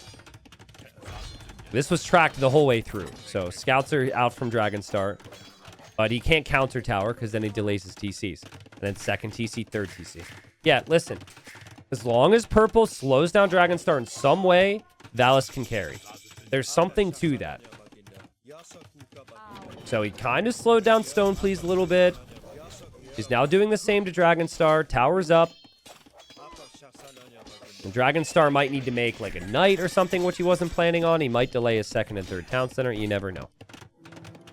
Meanwhile, Stonewall's in the north, which gets spotted. Sizkan sees this. He actually killed a villager there. But full Stonewall in the north from Ganji. As Ganji is checking the middle to see what Sizkan is up to. He doesn't see it yet, but Sizkan is going for a castle. He's going for a castle. He's going for a monastery. So we'll see some organ guns there. All right. Here's the mighty, mighty tower rush from purple. And I say that with slight sarcasm because never really thought this was going to do much. And all right, villager goes down, tower is up, but it's like basically just going to slowly go down to the scouts and the knights anyways. So he'll try and quick wall here, but I think it's probably going to be bad. And here's my issue. Like, does he not just die to Stone Please if Stone Please moves forward now? Stone Please is going to stay here, but Stone Please just has full entry to hit his base in early Castle Age. That's the big concern for me. I think Ganji saw the castle, right? He came back home with everything. He has to know. Yeah. This is good. I like this wall. Purple's just going to slowly die over here. I think there's still justification for a stone wall, but he's going to have his own archers. Try and get to Castle Age. I like Ganji in this position. Like, Ganji playing monks in siege against organs is completely fine. Sizkan tends to play pretty economic, though. But I don't know. I say he plays economic. He's still on stone for another castle. If Ganji gets redemption for his monks, mixes in some mangonels, he could maybe deal with all of this. What is yellow making in the pocket? Nothing. He's just booming. Straight boom. And he's got a boom lead because purple is here. So it's like kind of a weird, pathetic little looking rush. But at the end of the day, dude, it slowed down Dragonstar in some way. So they'll take it. And Monk here is going to take the relic. The thing is, I really would have liked the forward stone wall. I'm going to say it like 6 more times, so get ready for it. But like, imagine how much more effective it is instead of going, like, you even do this. I'm fine with this. Stone Please chase you. Also bring Vils and Stonewall like Ganji did. It'd be so sick. Because now Stone Please is just going to hit Castle Age, and he's going to push him. And he's going to be under a lot of pressure. But he is making army, and he is prepared to fight back in some way. So it's not like it was completely unexpected. Oh, man, that was a tidy split. You see that? Can we rewatch that real quick? Watch this. That perfect attack round from Ganji, and he goes, whoop. That was sexy. I love that. All right. Well, castle in the middle from Ganji. Very far in front of his base. It protects the gold, and it protects the stone. It's like, kind of protects this whole choke point. Archers from Stone Please are here. He'll feel like he has the eco lead, because purple lost the Vils, obviously. And I would expect a siege workshop from him as well. I saw Vils at one point. Maybe I'm wrong. I swore I saw villagers walking forward. But he's just going to attack the gate. And now purple has to play damage control against Stone Please. As Stone Please is dropping the second TC. And will expand his eco behind this. The plan for Sizkan was to drop another castle. But where do you drop it now? Your ideal castle's kind of gone, right? You wanted it forward, exactly where Ganji has it. So I don't actually know what to tell him. He might actually sell his stone. Weirdly enough, I feel like selling your stone and buying food to go imp is better. But even then, you might not have imp resources. Look, he's uncertain on where to place it. Meanwhile, purple's still under pressure, still having issues. And it's so many idols against this pressure from Stone, please. But he is Ethiopian, and he will play crossbowman here. Okay. Castle goes a little bit further forward. Organ guns will shred the spears. I thought we would see a little bit more in the way of military here from Ganji. But I guess he didn't want to add many monks because he knows there's Lycav out, and the Lycav are here, and the Lycav snipe the monks. And the Lycav from Dragonstar, oh no, disaster! Lycav go down, but that's worth it. The Mangonel goes down. I said disaster because Ganji almost killed his own units there. And purple clears up the threat, pushes it back at least. But it is 3 town centers for Stone, please, and it is still just 1 for purple. And they both have similar army numbers, so he's not exactly winning there. Sizcon balancing out his resources. Wow, is he going to get Imp on this? That's insane if he can click Imp. How? I mean, I guess he doesn't spend food, but neither did Ganji. Ganji, look how many times he used the market. He's using it nonstop. And balancing as best as he can. Stone, please, throws a unit away. And yellow's like, all right, purple, I know that you're probably going to die. So I'm just going to place this layer of wall here so this doesn't affect me. That's not what they're saying in voice. But if these were random players, yellow's like, I don't trust this situation over here. But no, this is good. This is really good. I've been waiting for this wall. Thank God. I think this is really important. Sizcon being in the Imperial Age is a problem, though. And we've got Rams from Ganji. I think Ganji knows. Like, Ganji knows he's up to Imp, and he knows he needs to deal with these castles, because he's not up to Imp as well. Yellow's gone for Slakta. So, with Slakta privilege, he could just spam Knights, and they're just going to hard push. Look, he even added Petards to maybe break into someone's base. T90, do you have an opinion about walling off the bottom? Yes, it should have happened 10 minutes into the game. Thank you for asking, though. Nobody asked me if I had an opinion. I'm happy to share. Oh my goodness. Sizcon needs to be on alert. Because here comes a crazy army, man. That's a lot of knights. Full armor. There are some monks back there. There's also elephants coming in from Dragonstar. The organ guns block there. That's very nice micro from Sizcon. So he gets conversions. The organ guns as well are all protected. It falls back to another castle. Villagers are attacking the rams. Elephants are going to be here. I don't know if this ram push is enough. I feel like they needed more rams. If they had a couple more rams, maybe it's doable. He is repairing, though. He's repairing the rams, that is. Sizcon's not repairing his castle yet. I think now you repair the castle. Yeah, now you repair the castle. What a great call from Dragonstar to go Ellie's here. If he just went Imp, they're dead. But him producing elephants to match the knights is so sick. And the castle's going to stay up. I think he just garrisons the Vills. Whoop. Yep. Garrisons the Vills, ejects them to the other side. Amazing play from Sizcon. Ganji's like, no way. Now Trebs can come out from Sizcon too. Meanwhile, I don't know where the crossbows are for the crossbow players, to be honest. I think it's just Sizcon, Stone, please, waiting for the Imperial Age. He doesn't see purple anywhere. Purple's crossbows are actually just going to run this way. But that was not what Amigos wanted. That was an amazing hold from DS. And I think they just read him. I think they just read it. I mean, Sizcon played incredible because he didn't necessarily know that pressure was coming. But Dragonstar staying in castle producing elephants is because they knew exactly what the Poles were going to do. Petards! Petards, though! They didn't factor in the petards. And the Yellies are really slow. So Dragonstar's got to come all the way over now. And this could be bad for Stoneplease. Stoneplease was about to hit him. Luckily for Stoneplease, he does still have his crossbows. Look, he's actually running so he doesn't lose his crossbows, which is interesting. I mean, if he can just get Bracer, he can defend himself much easier than other players can in this position. But yeah, Ellie's will come over. Bracer's on the way. Stoneplease with a lot of idle time now, but he did... Honestly, he did a good job to mitigate losses here.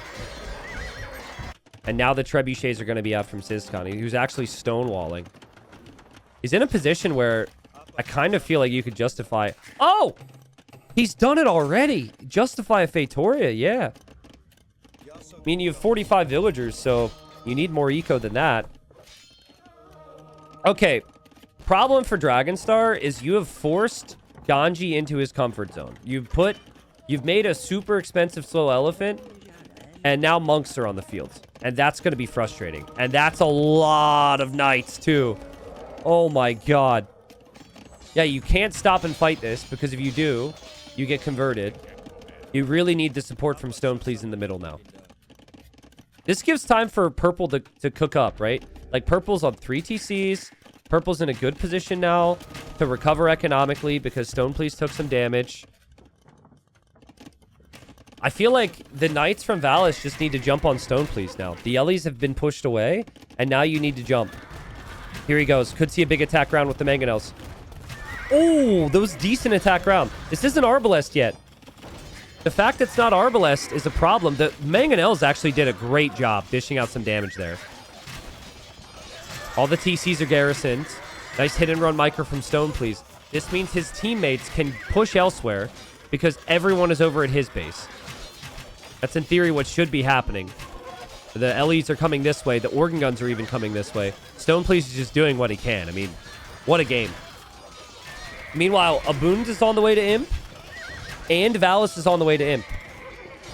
And still the castle stands and full Stonewall's here from Ganji. Guys, I think the Amigos can win this game. Dragonstar is not able to carry this game on his own. At least... Actually, no, he is an Imp. He is an Imp. So maybe he is. It really comes down to, I think, if the elephants get converted or not. And Sizcon is playing wall builders, but he's also progressing there too. I didn't realize Dragonstar made it to the Imperial Age, to be honest. It's a weird one because getting Elite Battle Elephant is still super expensive. But he needs these Organ Guns to take care of those monks for him. That's what he's trying to do, so the elephants can engage. Petard blocked the way. Petard goes down. Kill the monks, Sizcon. Kill the monks! Kill the monks! Oh, there's monks here too! He killed like one monk there. And like, Yellow's economy is ridiculous. Yellow's economy has been untouched. Look at this full work economy. I know that it's the Cavalier worse than Ellie's. But if there's always monks there to convert the elephants, man. And Purple's got a lot of military as well. I think that they can beat this. Well, Sizcon's fast imp hasn't done enough yet. Maybe that'll change, though. He's on 4 Fatorias. So he invested most of his resources into the Fatorias. Crazy. Sivan, what's up, man? Thanks for the 25 months. Faith coming in for Dragonstar.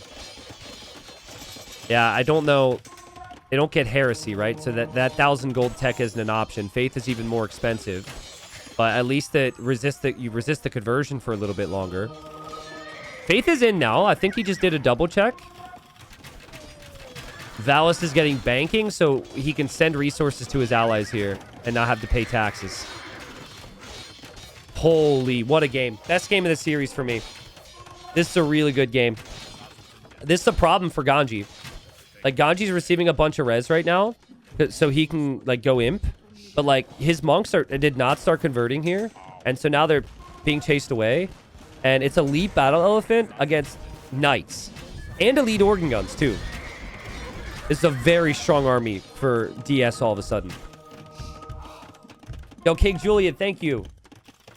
Elephants keep storming. The buildings are definitely going to be there. Like, Ganji is prepped to build up a really strong military. I think he wants to go for Hufnitsa. But the quality in army is lacking right now for this team. And this is Purple's base. Like, Purple's base is going to start to get pushed pretty heavily. All the crossbows as well that you probably wanted to upgrade and, like, keep around, they're getting pushed away. Purple's palisades keep bothering me, but that's not anything. Here, this tower has been slowly dishing out damage to this wall, I think. I'm not sure. But there's always that opportunity too, right? Like, you break through here with petards and then you can run units into Purple's base. 50 elephants for Dragonstar. And they are now fully upgraded. 14 plus 7 attack. Which is insane. So what do you need? Like, what's the numbers difference have to be with the Cavalier versus Elephants here? Do you have to have like a 3-to-1 numbers advantage to beat the Elephants? I think so. Sizcon's advancing with a small army, but an army he can't advance with. I love the walls here for the teams on both sides. It's really intelligent. If Alice is kind of maxed, but he needs some support from his teammates. He needs more military from them right now. And part of that was Ganji being in the Imperial Age. And here comes the Cavalier. Ganji deletes the walls. Can Sizcon have another amazing save? I think as long as you get your castle up, you're happy. Complete the castle and you're okay with this. Cavalier come through. The quick walls happen for Sizcon. His castle will complete. Ganji will want to push this back immediately. He's getting Hufnita already. But that still might take some time. A stone, please. Still only 50 vills, guys. Didn't realize he wasn't able to recover. I guess he's only been on 2 town centers. So, significant eco lead for the Amigos. But it doesn't factor in the Fatorias. Like, Fatorias do bring in decent resources for Sizcon. The problem is he just can't get pop space. Like, the issue is Fatoria is just so slow compared to villagers. So that's 100 pop space taken up because he's made the Fatorias.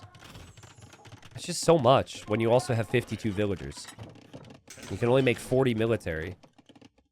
And then Stone, please, can't even get the Arbalest upgrade yet. He probably should receive some resources, which he's getting now. I think pure military numbers can be there and win this game for the Amigos, especially now that Ganji's going to have Hufnita. Like, the organ guns are actually reaching a stage in the game where they're useless if Hufnita are out. Yeah, it's horrible for the organs. Oh my god. Horrible. And then you build castles on the front line that are just going to get pushed as well. Purple's got to hold the line here. He's got to hold the line, meaning he has to defend someone on his own. But I would expect some support from Valis at some point. Valis is pushing here. He wedges his units through. Bye-bye organs. Bye-bye organs. Bye-bye castles. Sizcon, he can't push here anymore. What a great job from Amigos. And Purple, guys, Purple's economy is in a really good spot too. Like, we could see some better technologies for Purple. We could see bombard cannons here with Torsen engines. I think the fast imp didn't kill fast enough for Sizcon, which is really tough because, like, you'd like to add the Fatorias, but it is investment into eco when maybe you had the imp timing to push here. To be honest, I think as the... Excuse me, did the castle just die to elephants? I think it did. Amazing from Dragonstar. But I think the wall from Ganji was huge here because they never felt like they could go this direction. And they had to loop all the way down here. It gave them some precious time. Trade will become a factor. Markets are already up for Dragonstar. He's asking for a market from stone, please. Will that be spotted here? And you can see the stone and gold over the walls there, but you can't see too much more. Can't forget about the outside. Look at Ganji, also expanding his walls. Even adding additional layers out here. He's trying to, but that villager's trapped because he's stupid. But yeah, he'll figure it out eventually. And Dragonstar having to support the organ guns. And he just wants to go in there and snipe the Hufnita. If he gets rid of the Hufnita, that gives them a lot of time here. And he's run right through, which is probably worth it. I don't think he's going to get the Hufnita, though. They're just so fast. Where's the siege been, guys? In this side. Like, I've been waiting for Stone Please to show up with bombard cannons. I've been waiting for Trebs. Like, there's been no siege. They've been here for, like, 5 minutes with no siege. They really need that now. And full Hussar spam from Valis. Kind of an interesting approach, right? Like, the Hussars are a worse unit. So they're not nearly as tanky, which is a problem. But you do also have the unique tech, which gives you the trample damage.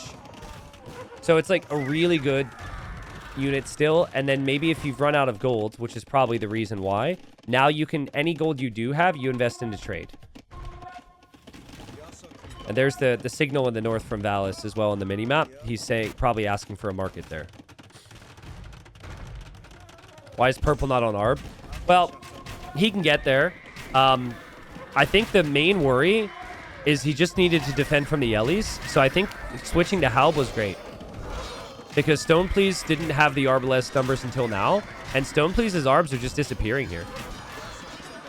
So, great job.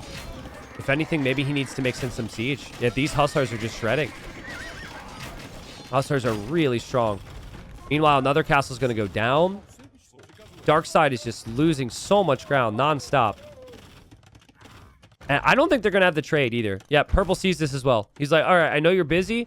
I'm going to push your trade line. So he can get through this wall and he can send units in. And there go the Hussars already from Valis. I just love like the aspect of team games, guys, about how you can struggle a little bit as these Halbs mow down the Ellies. You can struggle a little bit in the opening and it can look bad for you. But if you set up your pocket to carry, it's fine, right? Like Purple's, you could argue that Purple's Tower Rush was pretty useless.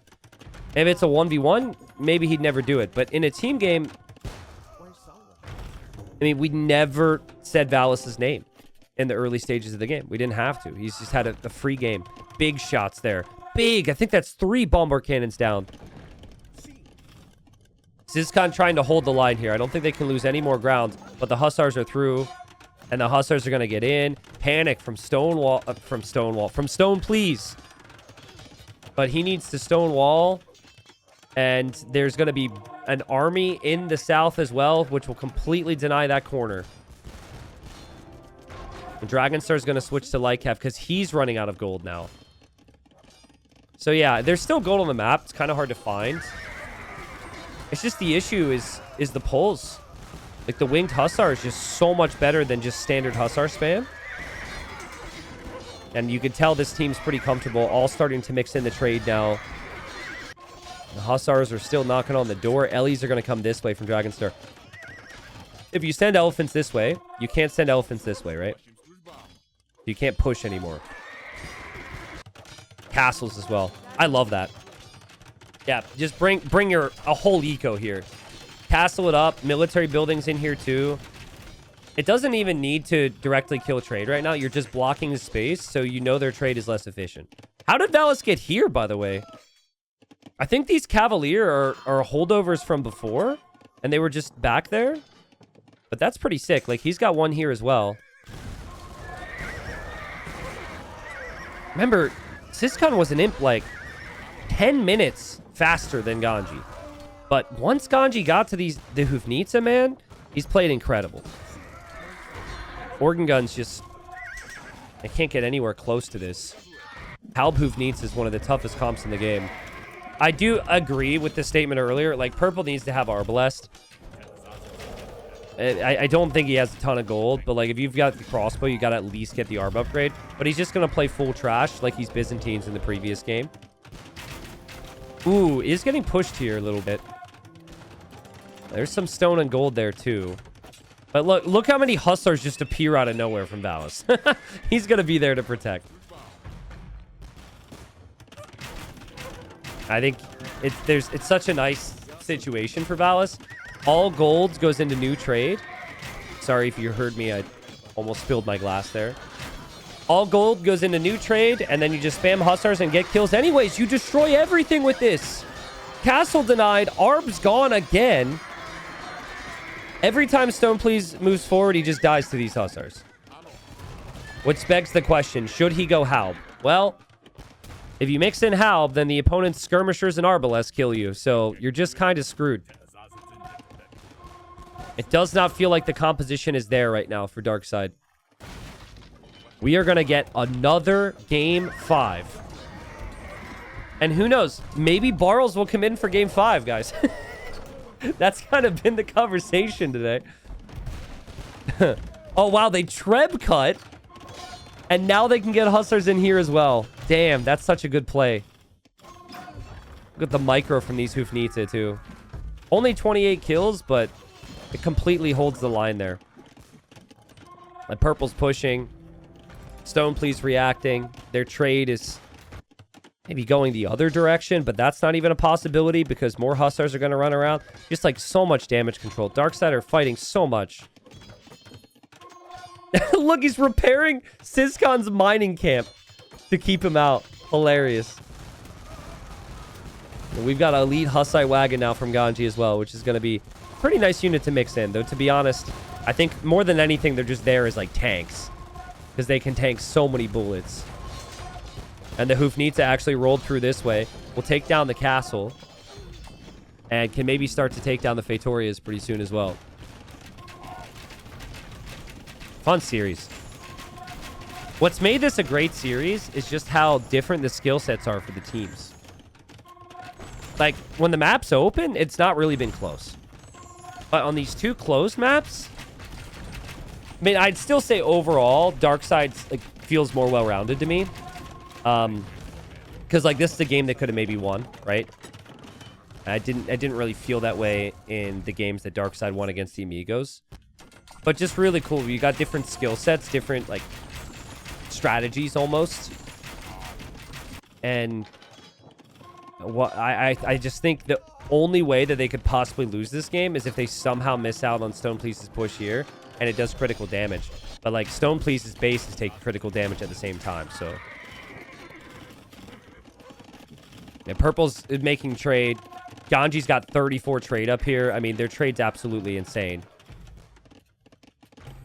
This feels like Syscon's got, like, he's permanently stuck in his base. Like, he literally can't do anything with his organ guns. And it says they have 202 kills, which is true.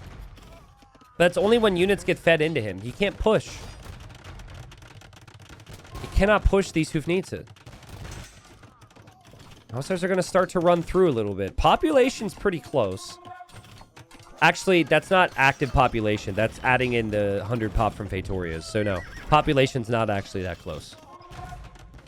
100 more eco. And the trade is always superior in these games. Especially when the trade is this distance. There are some Hussars in there, so you have to be careful if you're Purple. You got to lock this area down. But Purple's job is to push here. And, yeah, mixing in the bombard cannons was the key. And those Hussars are not going to kill trade very effectively. But maybe they will. Maybe they will. Maybe they won't be spotted. I just saw a bunch of Hoofnita go down over here. Organ guns from Syscon. He's going to need more bombard cannons. This castle is just going to be killed by Hussars eventually. And Abund has to do his job to just honestly hold here. You don't actually have to push. So worst case, you just don't lose ground. But pushing is also nice if you can. No, Torsen Engines is not in. Oh, no, it isn't. Sorry. Wait, no. No, it's not in. He got the wrong tech. The first unique tech for the Ethiopians is the what's it called? Royal Airs? I forget the name of it. But he doesn't have Torsen Engines yet, so the bombard cannons won't have the blast radius. So I don't know if that was a misclick from him or not, but to be honest, he's not... He's soon getting to the point where his eco is really going to uptick, but he hasn't had a ton of resources to work with. They've had the right approach. Anytime you get gold, you invest into trade. And then you just keep the same group of cannons alive and spam trash. It's kind of been Valis' approach as well, and he's just spamming only Hussars. And it's good enough. And it's working. And pretty soon, Syscon is going to have no working villagers anymore. He's got 30 pop. And we'll get a game 5 in the series. Let's go. Great sets, guys. I mean, again, the winning team moves into the main event. And there's $75,000 on the line. I think technically it's like 65K or something like that in the main event. But that's a big jump from a qualifier, man. It would be huge for both these teams who have undoubtedly put a lot of time and effort into it. I honestly, when Amigos plays a closed map and they win, afterwards I just say, where did the other team go wrong? Like, what could they have done differently? It's hard for me to think of ideas. I think that says how good they're playing. Because, like, I thought Dragonstar won the game for them when he saved Syscon's castle. I was like, holy crap, what a call out to know that Yellow's going to go all in. Go Elephant, save Syscon. I guess the issue is they didn't push, right? Like, the timing was horrible. This is the Imperial Age time. 25 minutes for Sizkan. 36 minutes for Ganji. They needed to push Ganji. But Ganji walled, and Valis was there with spam all the time.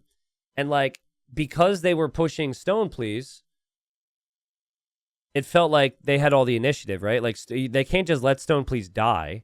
So Dragonstar had to save Stone Please. And by the time they finally dealt with, like, the third raid on Stone Please, Ganji wasn't in. And Ganji held on. All right, the big thing here, guys, is the one area where there's a land crossing. This is randomized. So you don't actually know going into it. It could have been on this side or this side. So it's going to be on the right side where we've got a Bund here. He's been getting a lot of the attention. People have been wondering, why is he playing? Why is Barrels not playing? I don't have many answers, but the thing that he does really well, and he did well in the previous game, was he set up his team nicely. The goal for this player is to affect 2 people. If you can be the one guy to hit 2 people, even if it looks bad for you later on, you're setting up your teammates. This is a little bit of a rough Dark Age, not going to lie, but we're not going to zoom in on that. He's likely going to go for longswords would be my guess. He's up against Stone Please, who's on the other side. Stone Please will know he needs to get some pressure here. Behind Stone Please, we got Dragonstar. I'm expecting Dragonstar to add lots of fish. And probably support with scouts and knights later on. And then we've got Sizkan, who's probably just going to play full water because of the situation with the way the land is set up. Same deal on the other side. I think Valis will probably play Huns into scouts, into knights. And then I think we will have the Ganji will play into the water. But dock positions are going to be important. Ganji docks the back here. And then we've got Valis likely going to dock the back as well.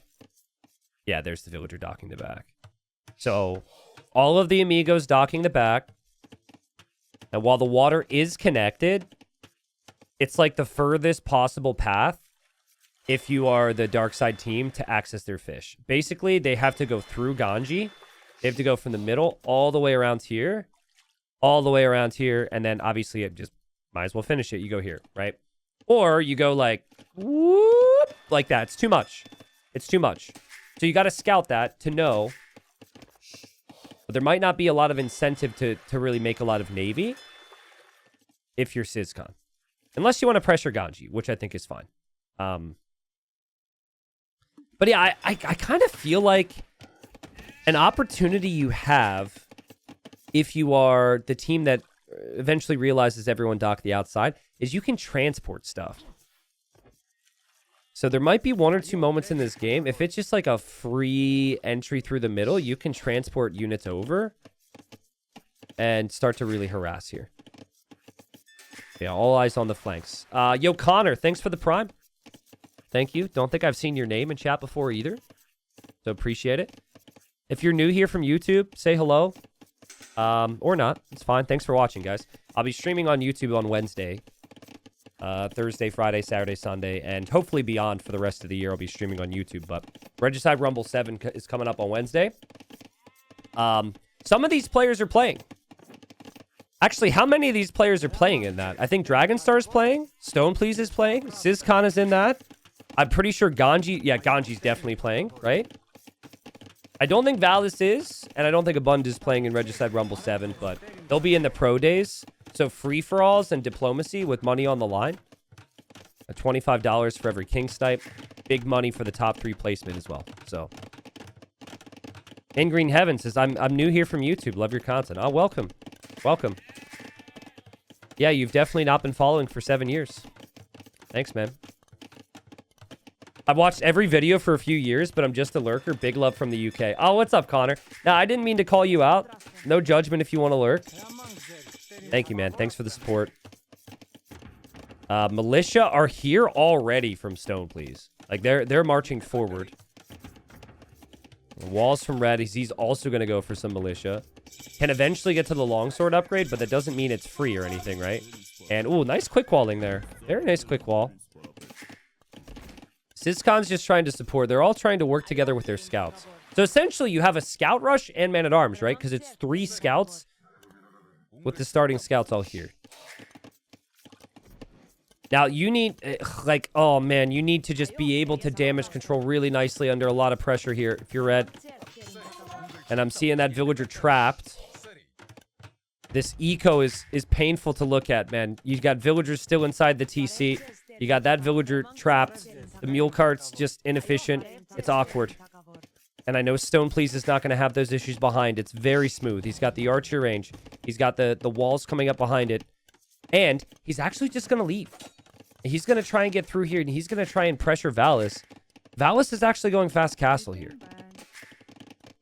So, he's got a bit of a fragile eco, and red is choosing to chase as well, which I think is really good for DarkSidE.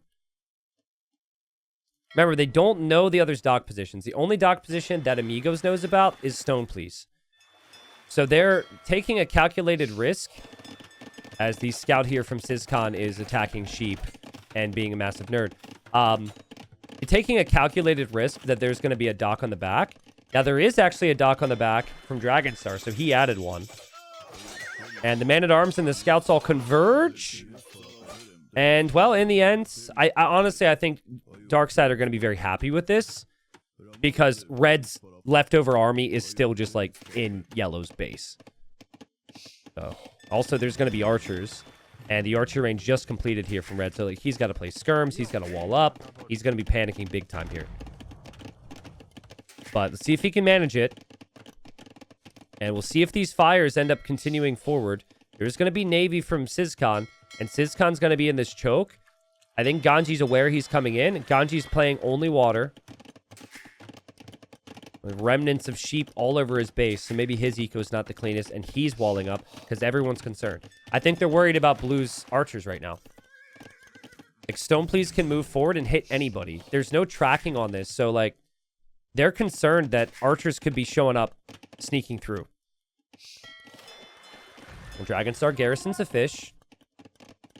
Huge that you can just garrison the fish and survive.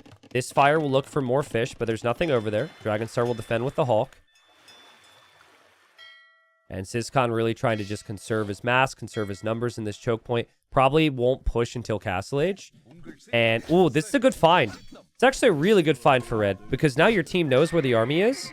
That's not bad. And you kill a couple archers as well. That's really good. I was really concerned, not only for him, but for Valis, that there was going to be some unnecessary pressure here.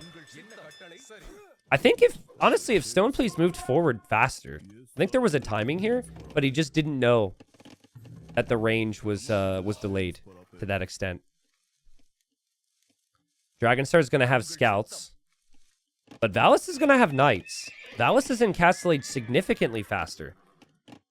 Remember, fishing ship's fully protected for now. That might change depending on what happens down here.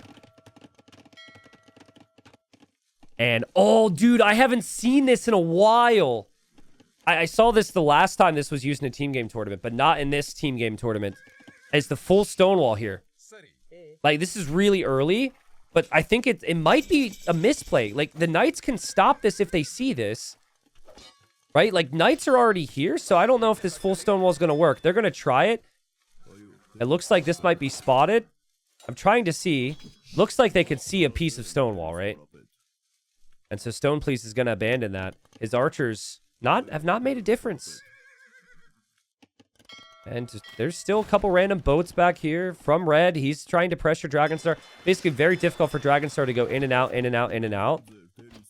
He's trying to, like, get his fishing ships back to work. Do I add more? Do I boom? Where do I send the knights?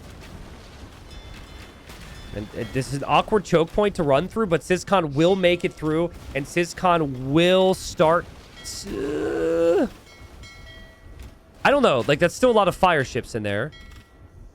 Feels like he almost overextended. He really wanted to jump on this. I think he's going to wait for Castle Age and then maybe make a move. Light Cap from DragonsStar. Yeah, if he gets past Ganji, Ganji will lose his fish, of course, but mainly Yellow's fish needs to be protected right now. And it's been good work from DragonsStar to keep his own things protected. Red's on the way to Castle Age. It's not bad. I do think that maybe the civilizations are superior in the very late game for the Amigos team. If you have the Dravidians on elephant archers or the DarkSidE on water, If you have the Huns on Paladin, you have the Armenians on Dramans and Galleons, I think it's slightly better. I think both civs have really good options. No real weak points. There could be a lot of really good towers at play for both civs. Because you'd have Japanese towers and you'd have Georgian towers. This could be a sick one. Upgrade advantage is there, but it's not like a sizable difference for Syscon. And honestly, he's lost a lot of ships here, so he might not even have the advantage he thought he had. He is bringing in more fires. Dragonstar 3 town centers already, which is a little bit faster than Valis, but there's a hole, and he is to house wall now. Beautiful house wall. And he should have knights around. And, oh, house goes down. Ooh, that's frustrating, man. That's really frustrating. Oh, God, and the mule cart is blocking the way! Yeah, he kind of had that army tracked. He does have Lycav still running around this way, but nice damage there from Valis.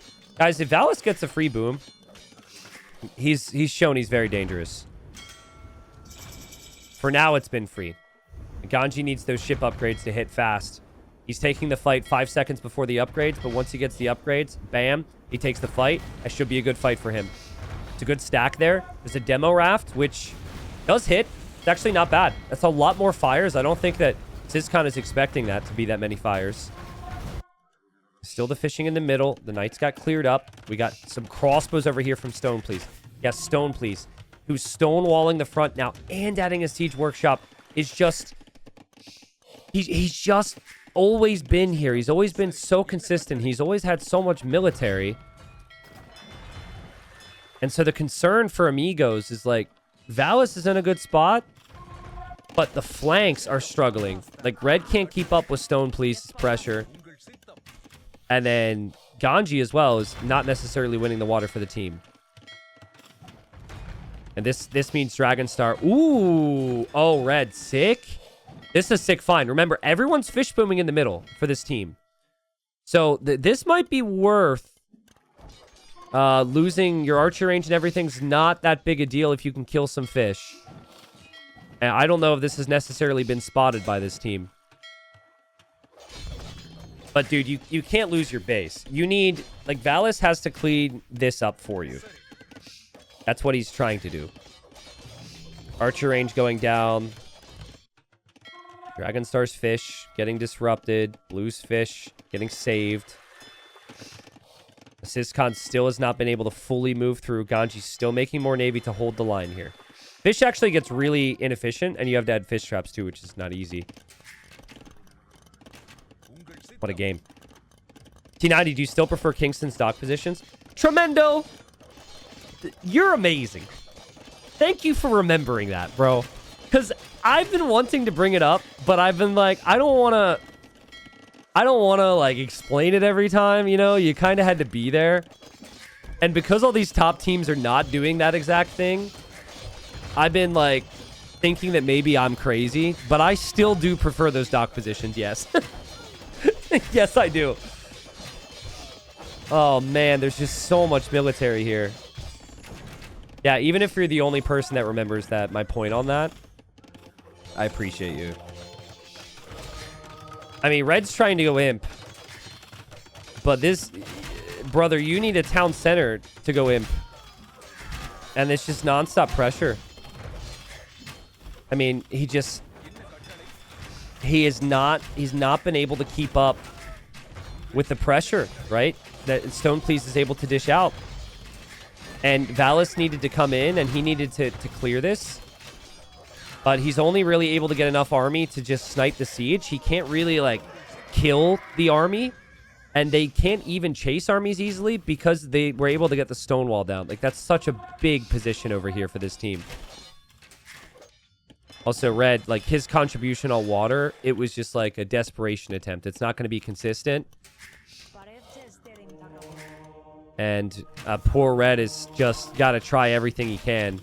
Still wants to go imp. I actually think composite bowmen are a really good unit here. But you do need to have an economy, of course. And Stone Please is going to have a pretty nice economy. Still has 20 fishing ships, too. Still adding fish because they think they've won water. And quite honestly, I think they have won the water because whatever Ganji has here is not going to be effective enough. He does have some Navy this way. So he might be able to get back into Dragonstar's fish. And he can also sail around. Like, this is going to be tough to chase down. But Red just lost his TC. Oh, man, dude. Look at the... Oh, sad mule noises. Get the mule carts over to your wood line, bro. Oh, it sucks to be Red right now. Because, like... you know, it's the hardest role. You're up against the fastest player in Age of Empires, by the way. Stone Please puts on a lot of pressure. And he's just struggling. But to be honest, it's been like... on the other side, too, like, I think Sizcon's been ahead of Ganji pretty much the whole game. I think the only thing is maybe Valis and Dragonstar are on par with each other. That's been close. And Valis is the key. Valis is the key. And Valis will wipe the entire army from Stone Please. Just crushes it. Wow. Meanwhile, the Knights for Dragonstar, they're tasting... Or they'd like to taste more of Red's eco right now as Red is rebooming. Valis might just want to come back and clear this so he can get to Imp and get to Paladin. T90, how do you produce Red's name? Red. You just call it Red. Easy. I said I'd learn the exact pronunciation if they make the main event. They're one win away from making the main event. Otherwise, he might just have to be a bund for me. It's so frustrating for him. I mean, he needs a big carry from Valis now. And Valis needs to kill this army, and some of his army's running away. I don't like the quick wall attempt, to be honest. He sacrificed a lot of villagers here. And Dragonstar's, him being able to get through is so good. And the fact that the land army can't ever lead to going through here is also so good for them. Dragonstar also cleared up some of that pressure from Ganji in the back of water as well. I think at this stage, you're actually planning on life without water if you're Ganji's team. Because you're just going to be losing it in so many different areas. Dragonstar has done this so many times. Look, Valis is just chasing. And then there's another group going this way. He's like splitting up his knights super nicely. You do have towers starting to come up. Thing is, towers become way less effective if your opponent just makes it to Imp and can make cannon galleons. A couple desperation demos here from Ganji and the choke point, but that's a pretty rough choke to run into. And oh my goodness, Dragonstar, more villager kills with the knights. And these knights getting villager kills too. You must have watched him kill like 30, 40 villagers this game. Crazy job. And now he drops the castle. I think he might play full Manaspa here, to be honest. I think he has time to make the switch. And Ganji doing what he can. Eventually, you might want to trade on water. So having the water is going to be useful for trade if you want to go that route. Red is just a couple composite bowmen. Couple relics to stabilize the economy. Cavaliers in for Valis. This is their timing here. All three players on the other team are going to be Imp, but they're on the way. But it's crazy because you can't even run. You can't use your Imp timing because there's a stone wall. And then you can't transport because they have the water. So you're just like, you're in Imp and you're stuck. Like, I'll be curious to see what he does. Obviously, he has to chase this army down too. I think he has to... Oh, he's making petards, yeah. Yeah, I don't know if Dravidians get fortified wall, but I think that there's a very strong argument that you should always have that right now, if that is a tech you get. The Stone Please needs some time here. The Stone Please massing elephant archers. And Ganji hoping for some cheeky demos here in the choke. The double towers, though, kind of tough to push into here.